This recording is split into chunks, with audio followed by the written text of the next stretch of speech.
Linda's Pantry. So today I'm going to bring you along for one of those pheasant recipes. I've cooked off some pheasant and I'm going to make a really rich, creamy white wine gravy or sauce, if you will, to go over some puff pastry. So if this inspires you to stay with me, and I hope it does, go down in the About section below, check out all the links I've left for you. I've got my mailing address if you ever want to drop me a line or send for a video request, that's where you would do that. Go over and check out my Facebook page, my Wild Tree website, where you can shop for all natural, preservative-free products, or look into becoming a rep. So let's go make this delicious, comforting pheasant, creamed pheasant over puff pastry. Come on. So I'm going to use all these ingredients I have out on my cutting board. I've got some baby carrots that I cut up that I needed to use up. I got 3 ribs of celery that I've diced really small, 2 green onions that I've chopped up, and 1 large clove of garlic. I've got some parsley that I'm going to save for garnish, some pancetta, and in my crock pot, my little crock pot here, I have probably the equivalent to a whole, maybe 3/4 of a pheasant, let's put it that way. And I've just braised this all day with some garlic and chicken stock. So it's ready to shred or cube or whatever I decide to do here. But first what I'm going to do is I'm going to get this pancetta cooked off, sweat my vegetables, and then I can make this delicious creamy sauce that reminds me of chicken a la king. And I have to tell you, I'm going to give a shout out here because Slippery Chicken Barbecue inspired me to make this. He said his favorite way to have pheasant, when I did my processing field dressed pheasant video, he said his favorite way to have it was shredded pheasant on biscuits. Well, I don't have time to make biscuits tonight, but I have puff pastry rounds that are a little hors d'oeuvre size, and they're gonna work just fabulous. I'm putting a little bit of olive oil down before I put my pancetta, and this is 4 ounces, I believe. Maybe it's only 3 of pancetta, and it's all diced up really tiny, which is perfect for my sauce. Now I can turn my heat down a little. I want it to kind of render slow, so we're gonna add a nice healthy tablespoon of butter. I removed at least that much of the olive oil and pancetta fat, which got really nice and brown. And now we're going to add some aromatics. So I've got some carrots, celery, and I'm going to try to reserve the green onions for a little bit later. And I'll wait a minute before I add my garlic. I don't want my garlic to burn. Add some fresh cracked black pepper, you know, big healthy pinch of that. I don't know that we need a lot of salt, but just a couple grinds of Himalayan pink salt. So we're just sauteing these vegetables like this until they become aromatics have had time to soften up. And now it's time, I'm going to add in the garlic. And it's been about 5 minutes. The garlic and the green onions. And these are really tender, so they're going to take no time at all.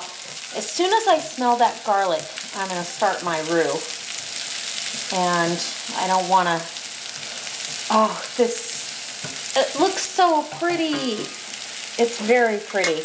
And if I had a red bell pepper today, I would put that in. I'm putting my pancetta back in as well, that I drained onto a paper towel. Oh, starting to smell good. And I'm going to add in my flour. We're going to go a couple tablespoons of flour.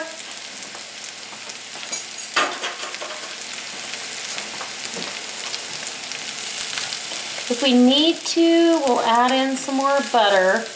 I may have taken too much fat out, but we'll see. So we're just going to cook this and let it coat all the veg that's on there. Yeah, I'm going to do, you want it kind of pasty, and so I am going to add a little bit more butter. because I want this to be a really rich, decadent sauce. We're going over puff pastry, for goodness sakes. You can't skimp out on flavor or texture or anything else. So there you go. That's perfect. It just needed a little bit more. So you're gonna let this kind of cook until you almost smell like pie crust or, you know, baked flour product of some sort. And then I'm gonna go ahead now, I'm gonna add some herbs de Provence. I don't want it heavy because I don't want it to overpower the dish at all, but maybe a half a teaspoon. This shaker's pretty slow. It's gonna be absolutely amazing. And then we can add the rest of our liquid. Well, but first I'm gonna go ahead and I've got my meat all done and shredded / chopped up for this. It's gonna be fabulous. And the nice thing is this filling, I can doctor this filling up because we're gonna have way more than we need and make pot pie. So we're repurposing before we even get started. So once this meat kind of gets heated through, then I'm going to add my cream, and I am going to use heavy cream in this, but I'm also going to use some of the stock that came from the pheasant and the chicken stock that I cooked it in. So I'm going to go ahead and bring that over and get that going. I've got a ladle, and it's nice because this isn't fatty at all. There's no fat on the stock. And you could use a separator, but honestly, you don't need it. We want all the flavor that that pheasant gave us in the beginning.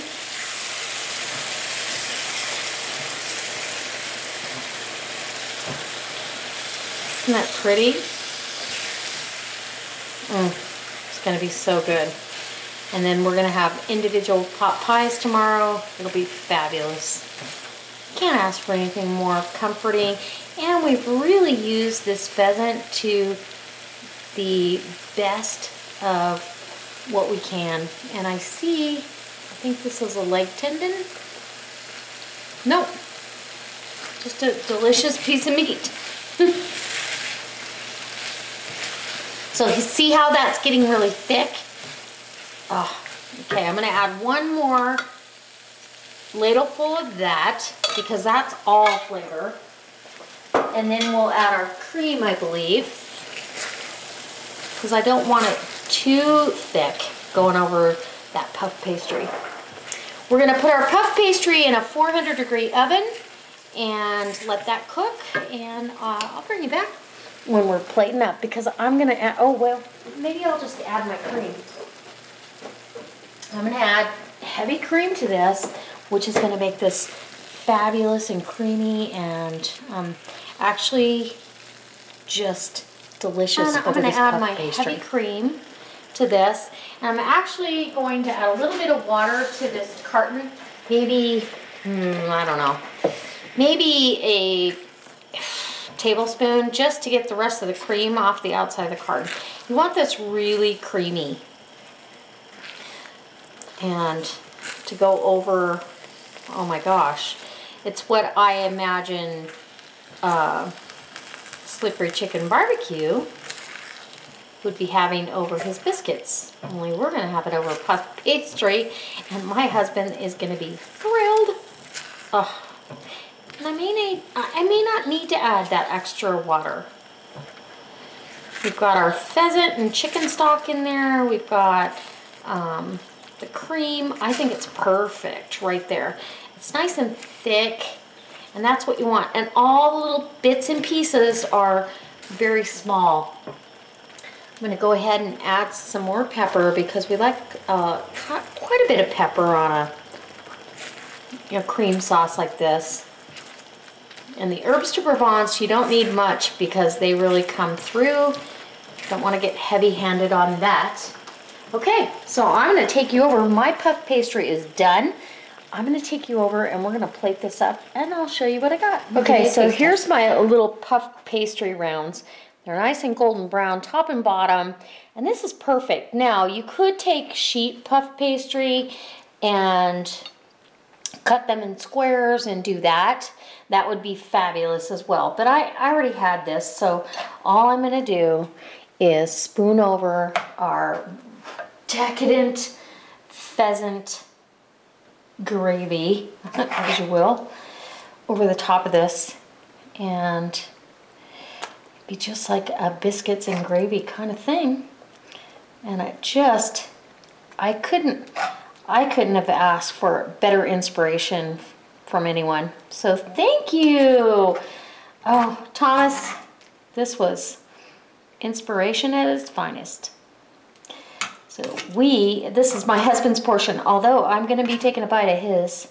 And then I top it with a little extra just so it's really pretty. We're having a beautiful side salad with this, but I want to make sure that we've got some green pop.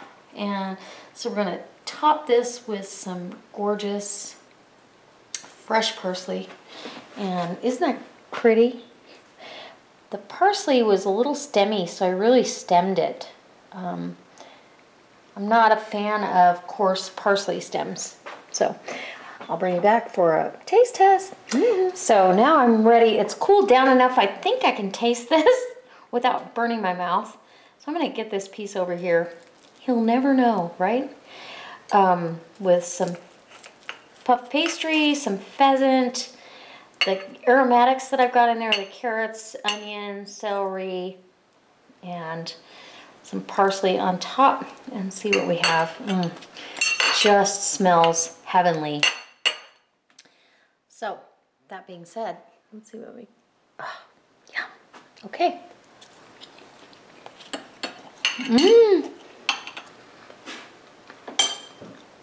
Oh, good night. That is fantastic. That's better than I thought it was going to be.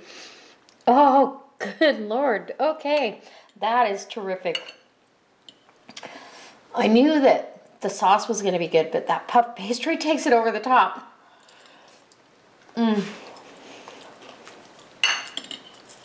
So I'm kind of glad that I was a little on the lazy side and didn't want to make biscuits tonight because this is perfect. Oh, so good. All right, one more bite. And it's not a YouTube bite because I can't do that with puff pastry.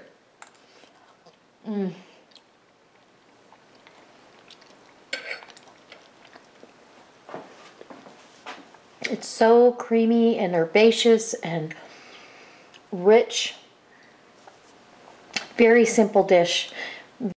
Very humbling to be able to harvest these birds and enjoy a very rare treat in our household. So I hope it inspires you to come back. I truly hope that you stay along for the next video because it's going to be absolutely delicious. Don't worry about that.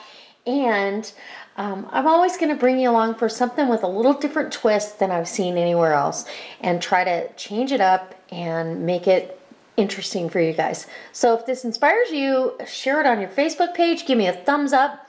Go ahead and if you're not a subscriber, subscribe. Okay guys, I'll see you next time.